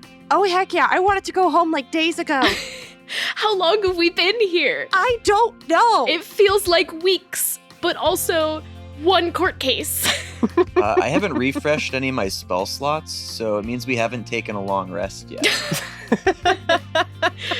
We all have 3 levels of exhaustion. Mm-hmm. Yeah, Raven doesn't want to rush anyone if there's still kind of celebrating going on, but she's now kind of antsy to go. I do want to check in. Aday, are you fine with the king sort of pressuring on the engagement angle? Is that fun new drama? Perfectly fine. Okay. What could go wrong? What could go wrong? A royal wedding. It'll be great. God, in-laws, am I right? Yeah. Oh, Miranda's here. She probably would have walked up to introduce herself and offered we'd be happy to have y'all come by for dinner. My husband loves to cook for people. Of course she would just agree to host. Yep. Miranda say less Rashad. Listen, traditionally, the groom's parents host the rehearsal dinner, and then the bride's parents host the wedding. This is heterosexual lore I did not know. I also didn't know this. This has been my experience with every cousin who's ever gotten married. Yeah, it's true. For the typical American wedding. Yeah. I assumed weddings were operated on a need-to-know basis, and that they'd tell me if I needed to know things. That's so fair, and honestly the best way. Anybody else you want to talk to? Say all our apologies to the witnesses. Rhea just seems to be sulking off to the side of you all, but she will speak up and says, whenever you all can wrap up soaking in this moment, I would like to get out of here. Yeah, sorry. Just a second, I have to go check with someone real quick. And Hugo quickly goes over to Falden. Oh, we should taunt. Maybe a little bit of gloating. Look, I know you still hate me. When you have time, stop by the community center so we can talk, okay? Falden, I want to retcon that a little bit, Hugo. If you go to look for Falden, he is nowhere to be found. That's troubling. However, you do see someone approaching you. Syrah Bramblepoint is coming forward. She was somewhere amidst the crowd of, nobles and other folk here at the trial to bear witness. And she stops and gets very military with you. She stands there with her spear in its sheath, and she places a fist over her armored chest, and she says, Hugo Rashad, I have misjudged my Lady Anya's sovereign intuition and your character. I deeply apologize for our previous interactions. And she will give you a deep bow and then turns to Anya and starts to get a little choked up. Princess, an apology does not seem sufficient for my lack of faith in your heart's purpose. And if you wish to banish me from Salvanweald or your presence henceforth, I would understand. And Anya steps towards Syrah and then pulls this servine centaur into a tight hug. The only thing I could wish for beyond what has already happened today is to smile with my friend again. I missed you, Captain. Syrah fights in vain to hold back tears that start to stream down her face as Anya and she reconcile and share further apologies and assurances with each other. But if you continue to scan the crowd, Hugo, there is no sign of Falden or Orion Dawnlight anywhere. I'm sure that won't come back to bite me later. So, Anything else before we head home from the Havens? Hugo, Whitaker will come over to you. Hey, you doing all right? Better than I deserve, to be honestly. Oh, shut up. Whitaker, thank you so much. Oh, don't thank me. Last time I was in court, it was a disaster. So this is a miracle by all counts. But Hugo, I'm so sorry. I didn't know about Declan. Yeah. I thought something was off, but I thought it was just, things were hectic. Not that you had to tell me or us or anything. I didn't realize. I mean, you don't have to talk about it, but if you want to come by at any time, you just let me know, all right? We'll talk about it at some point. Yeah, take your time. Good luck with the upcoming royal wedding, I guess? Have you prepared your speech yet? Jesus Christ. All right, Amity's getting ready to go. Let's go. Amity interrupts this interaction. She comes up running. Sorry we took so long. Amity, you have to understand. You literally pulled the Wizard of Rives precisely when they mean to. There is nothing for you to apologize about. Yes. Is everybody ready to go home? I'm so tired. Amity, you were phenomenal. Big fucking hug on Amity. You didn't even see half the shit I did, but thanks. It was crazy. We'll hear all about it. Let's get back home. I'm excited. What a great day. Hey, Amity, you've been back and forth from the Havens. Is there going to be like emotional whiplash that I need to prepare for? I don't think so. One way to find out. Yeah, let's do it. Let's go home. I think to get us home, Amity makes a portal like the first time she did when she first came back to the human realm. It's like she pulls down a zipper out of thin air and this gold shimmering portal emerges. All right, everybody in. I'll go in last. Should pop us right back into Autumn Falls where we left. Great. Cannonball! Damien leaps through. Raven, Whitaker, you follow after. Amity, I'll catch up with you guys in a bit. I'm going to take another way to get back. If you say so, just don't accidentally disappear for 2 years. Okay, bye. And then she hops through the portal. Hugo's going to avoid the statute of limitations. That's funny. Okay, Hugo, what do you do as the portal closes? I think Anya is like stepping up. She was about to say something, expecting you to leave, and now you've not left, and she's just a little surprised. Oh, I thought you'd be going home. I will. I can't just leave my mom here. So, plus I'd assume that you'd want to come back at the same time, right? She will take your hands in hers, and she says, "Walk with me for a moment." And the two of you can leave the courtroom. She pauses in the middle of that long walkway that I described, how it led out to the suspended dais with the tree and everything. And you can see a beautiful sunset beginning to hit the side of the castle with golden rays. And she looks out for a moment of quiet, and then she says to you as she tilts her chin down, "My parents, once again, stand on ceremony. But that has not been the nature of our relationship, in either instance, Hugo." And she reaches into a little pocket tied around her waist and removes the copper ring with the new azure band and its ruby setting. And she says, "This was something you gave me, and my heart sings with what we have said openly in front of everyone today. But my first promise to you still stands. Whatever we pursue needs to be at your pace." And she turns and offers you this ring. "Only when you are ready, Hugo Rashad. Regardless of my feelings, the decision must still be with you." And she will hand you the ring. He will take it and hold on to it for a second. In one part, yes, with me. In one part with you. And in one part with us. It's not just my decision. It's our decision. She smiles, and her copper freckles catch the light as you stand here. "Just when I think I couldn't possibly fall more in love with you, you continue to surprise me, Hugo Rashad."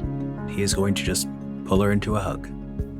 Our camera zooms out and away from this walkway, takes in the entirety of the Palace of Sovnweald, the hamlets and farms and little villages surrounding it, We see the entirety of the most massive of folk havens in a long, sweeping wide shot. And then our view of this magical landscape closes, along with a golden portal in a park, as our other heroes leave the havens behind and return home to Autumn Falls.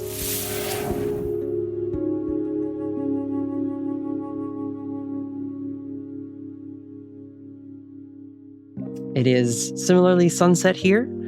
Everyone, as you step foot onto the green of the park here, a chorus of notifications as your phones immediately start blowing up with notifications. Oh, God. I had the exact same thought of like, oh God, our phones are about to pop off. Uh-huh. It's like when you get off a really long flight. Welcome back to real life, everyone. That song of paradise that was there just at the edge of your perception is definitely no longer there. Replaced instead with the sound of cars driving by, a distant airliner overhead, and the sounds of parents shouting at their kids on the playground. Get down from there! You're gonna fall and break your neck! All of the sounds of home here in the human realm. Time to find out if these are we missed 3 months type notifications or we missed 1 day in the world ended notifications. Mm-hmm. That's exactly what I was gonna ask was, when did the notifications start and what is today's date? How long has it been? Yeah. You have arrived 2 weeks since you left. Yeah, that could be a lot worse. Oh, could be worse, but that's a lot of days. Could have been so much worse. That is perfect. That's kind of what we were hoping for. Nothing more than that. Yeah, no, okay, I'm glad you all are happy.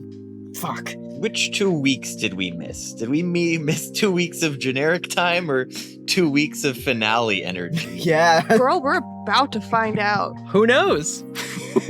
We might have just missed our 2 weeks of leave from work. So we lost our little vacation there.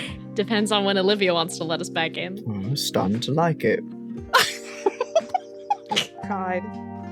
Editor's note, Emery's body language in this moment made it clear that Whittaker was not starting to like it and that he is in fact excited about possibly going back to work. Natalie is losing it because of the tragic and grim nature of Whittaker's sarcasm here, and maybe a little because of how much it mirrors her own relationship with work. What's on those messages, though? What are those notifications? How doomed are you? I mean, a lot of it is like emails from work where it's just like, update about this case file, alert, report, agency-wide things. There's some messages of just like friends of yours reaching out, being like, hey, we're gonna meet up for dinner this Wednesday. What's up? Hey, I'm at the restaurant. Hadn't heard from you, but I figured meet me here. Okay, I guess something came up. We'll see you next time, I guess. Let me know what's going on. Hope you're okay. Like, things like that. My nightmare. Great.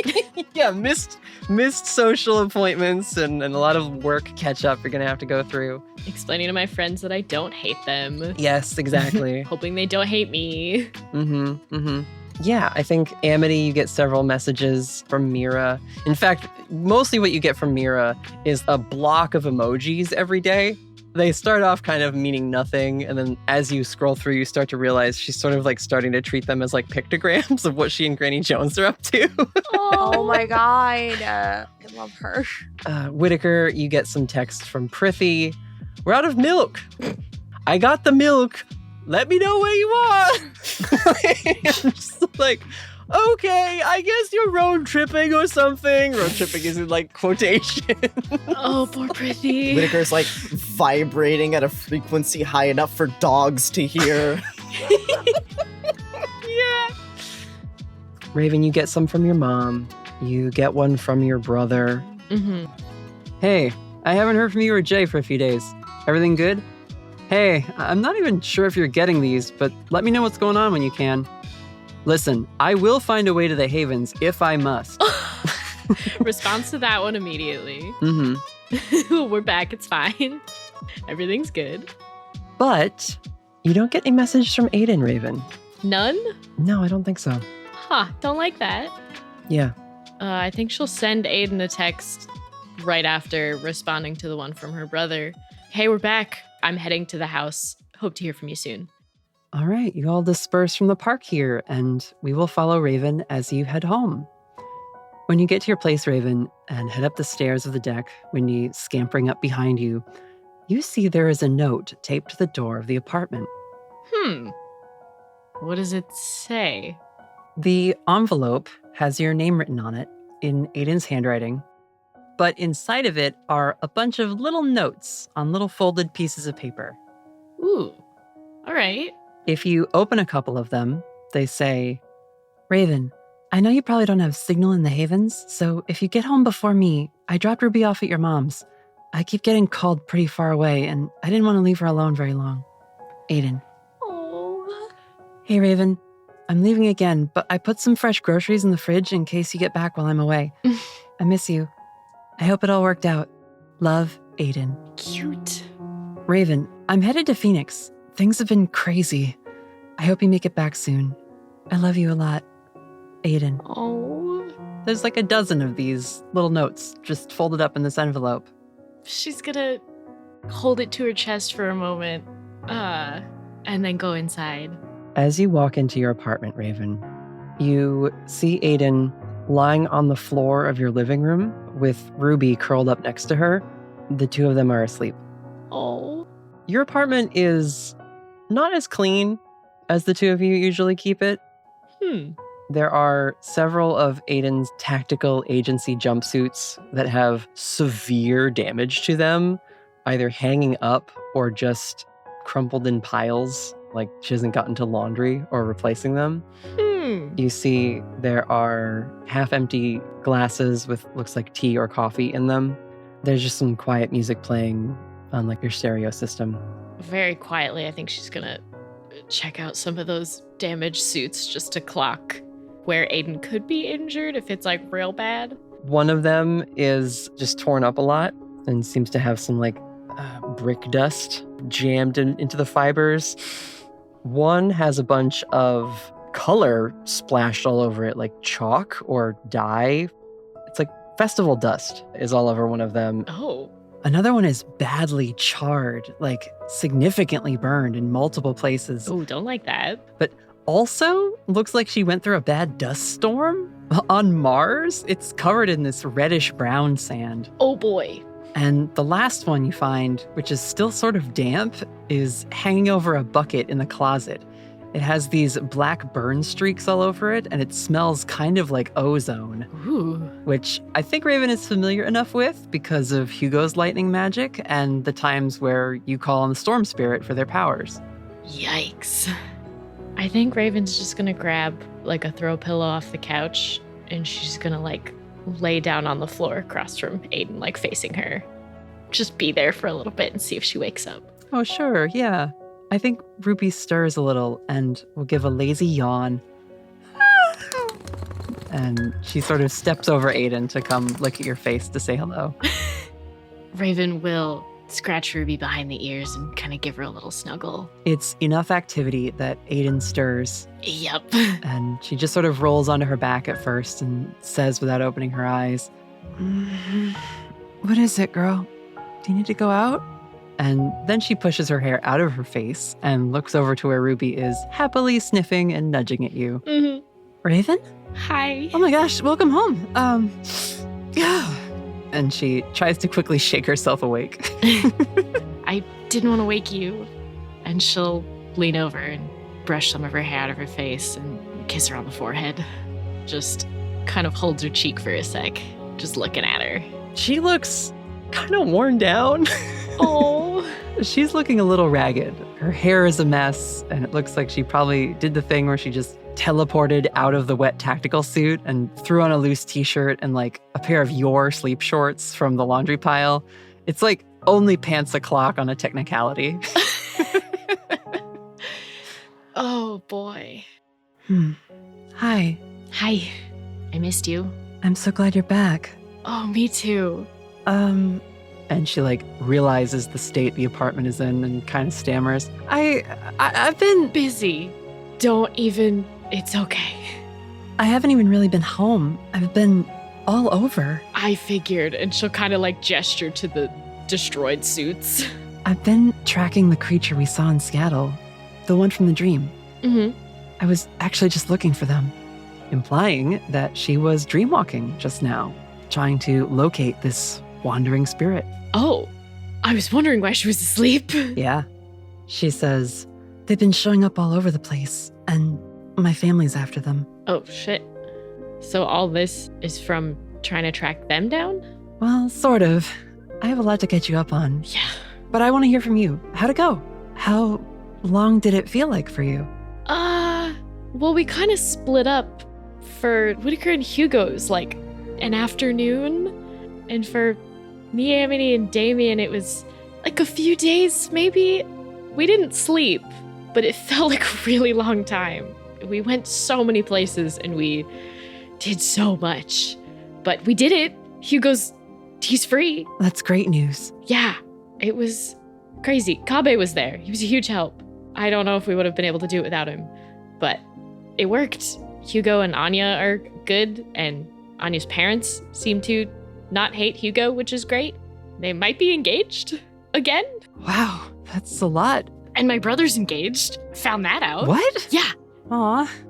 It kind of just happened. Well, just happened like 2 weeks ago for you, but still pretty recent.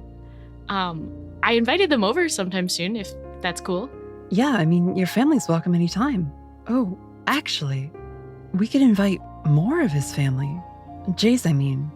I know a few of them, and maybe they could help us figure out what's going on with this dragon spirit that keeps jumping around. Yeah, that would be awesome. Oh, wow. I haven't seen most of them in a really long time. We should probably do it soon, right? This is kind of escalating quickly. Oh, yeah. My siblings have been opening hellmouths all over the place. It's really bad. Yeah. Okay, the sooner the better then. Mm-hmm. How quickly do you think we could get in touch with Jay's family? If Corey helps, I could probably find them through her network. Okay. How quickly can your mom put together her 7-layer dessert?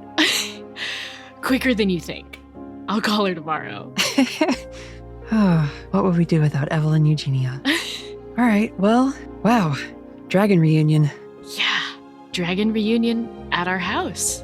This'll be fun. Havens. Yeah.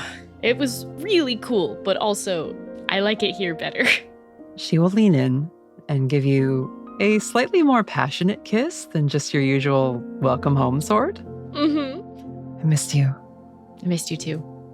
I'm sorry you had to be away from me longer. I already feel better. And that familiar warm glow starts to spread out from her chest.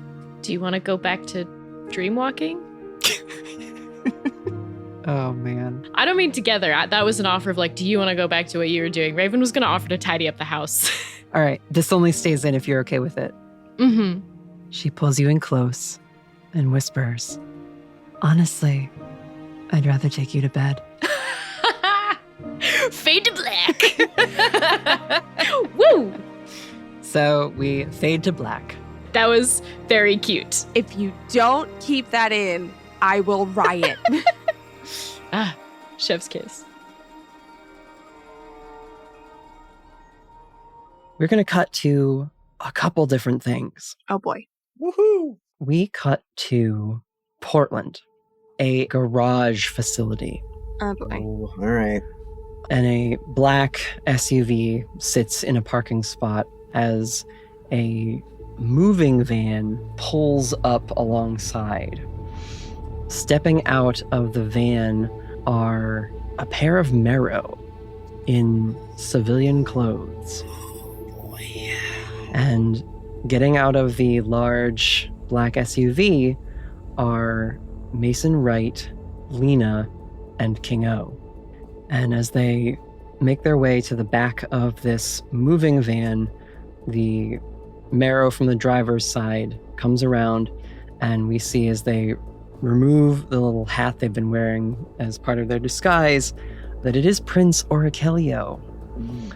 He raps on the back door, and you hear some rustling from within, and the other Merrow goes to undo the latch as the prince turns to King O and says, "It took some time to find what you asked us to retrieve, but I think we have exactly what you were looking for."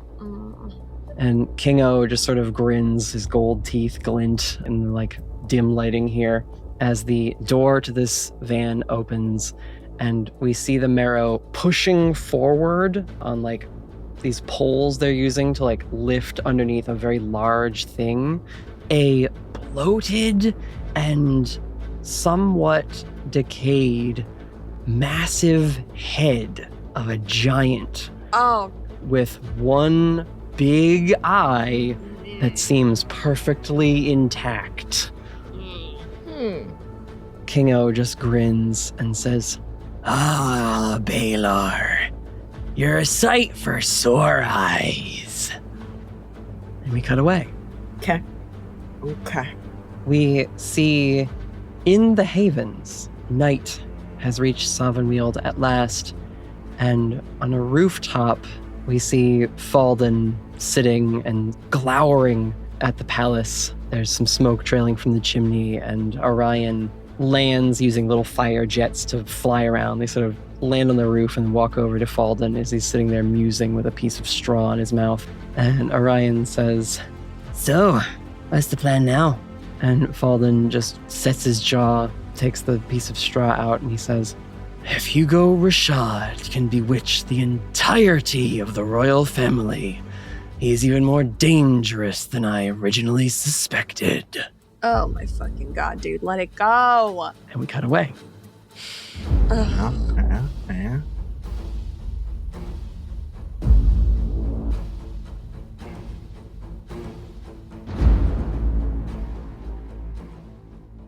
Finally, we return to Whitaker's apartment as we see Whitaker and Damien returning home.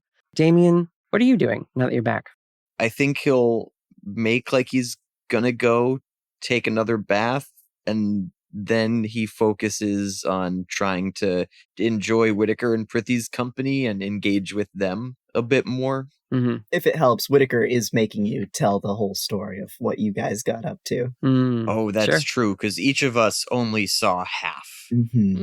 So this is the nice, oh, and this is what I was doing. Oh, what were you up to? Whitaker thinks you're making it all up. The Jabberwocky is real, Whitaker. I'm telling you. He did not sound like Ringo Starr. You're just trying to bait me. It was the British accent. I don't know what you want from me. I mean, not your British accent, a different British accent. You know how those accents are. Certainly a worse British accent than mine. I mean, yours is more posh and a little more stuck up. I mean, like, it's just different. It's hard to compare. No, keep going. Keep going. Apples and oranges. Apples and oranges. Oh, shit. I've missed this. Do you eventually take a bath, Damien? Yes. As you head to the bathroom, Damien, we'll say it's kind of late. You figured Whitaker and Prithy would have gone to bed already, but you hear someone humming from the shower. Huh?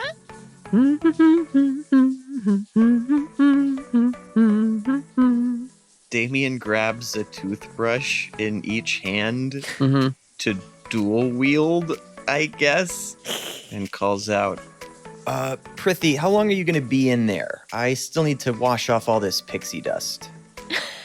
The shower curtain is quickly drawn back, and we see a averagely tall, somewhat humanoid, gelatinous green slime with several yellow and red eyes stands there in a sort of playful pose. What? This slime has protrusions that give the effect of like waving, bouncing pigtails. And we hear a voice emit that says, "You're finally home! Welcome back, brother! Quite the cozy spot you've got here, ain't it?" What? Damien slowly puts the toothbrushes back, leaves the bathroom, and just back against the door once it's closed. Just trying to process. The slime emerges beneath the edge of the door and reforms next to you, as you were wont to do. No door can stop a Leviathan slime when they have their mind set on it. And a small slime crawls up your shoulder and says, "Hey, what's wrong? You can't tell me you're not happy to see Damienna." No fucking way. And that's where we'll end our session. Stop! I'm sorry. What? Excuse me? Why is the joke real? Like, literally, Emery put it in the F chat. Was, oh my god, Damiana. LMAO, wouldn't it be funny? Just kidding. Damiana. Can't imagine. JK, unless. Oh my god. Why? Wow. So fuck off. Seconded. See you next time, adventurers. Dude. Oh my god.